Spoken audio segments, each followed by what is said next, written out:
Hello ဒီနေ့ကျွန်မ makeup ဘယ်လိုလူရလဲမျိုးလိမ့်နာလဲအဲ့လိုမျိုးဗီဒီယိုလေးလည်းပြန်ပေးမှာဆိုပြောထားတယ်ကျွန်မပြလိုက်ပါပေါ့နော်အရင်ဆုံးဒီ MENU ဆိုတဲ့ဝင်မယ်ပေါ့နော်ဒီထဲဝင်လိုက်ဝင်ပြီး PROS ဒီထဲပေါ့နော်အဲ့ထဲဝင်လိုက်မယ်ဝင်ပြီးရင်ကျမတို့ကဒီ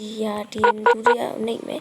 မရှိဘူးဆိုဒီဘက်နှိပ်မယ်အမှဒီလိုဟာလေးပေါ်လာတယ်ပေါ့နော်အဲ့လိုမျိုးနမဲလေးတွေအဲ့လိုမျိုးဟာလေးပေါ့နော်ကဲအောက်သွားပြီးရင်ဒီမှာကျမတို့ဒီနားမှာရှေ့ပြတ်တက်ဒီနားမှာအဲ့ပါဇက်အောင်မှာ make up ဆိုပြီးပေါ့နှိပ်လိုက်နှိပ်ပြီးအောင်အကုန်လုံးရရတယ်ကျမအဲ့လိုမျိုးအင်ဂျီရောင်လေးဖြစ်ရအောင်ပန်းရောင်လေးအဲ့eyeshadow ဆိုရင်ကျမပန်းရောင်လေးလုတ်ထားတယ်ဒီပန်းရောင်လေးလုတ်ထားတယ်မလားလို့ဆိုပြီးအဲ့လိုလေးပြန်ပြောင်းလို့ရတယ်နော်ကျမဒီပန်းရောင်လေးလုတ်ထားတယ်ပြီးဒီရအဲ့ဒီအောင်နှိပ်လိုက်တယ်နှိပ်ပြီးကျမအဲ့လိုပြန်ပါနီပေါ့နော်ပါနီရကျမဒီအဲ့အရောင်လေးလုတ်ထားဒါနှကန်းနေပါနှကန်းနေလေးရလာတယ်ကောမဲရောင်လေးအစုံရှိပါတယ်ပေါ့နော်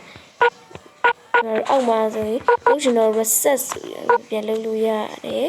အများကြီးလုပ်လို့ရတယ်နော်နှကန်းလေးတွေ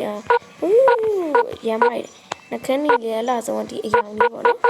ကဲရပြီလားတိတေးဦးဆိုရင်ကျွန်မပြောပြလိုက်ပြီပေါ့နော်ကဲ like လေးလည်းပေးခဲ့ကြအောင်နော်ပြောပြပေးလိုက်ပြီ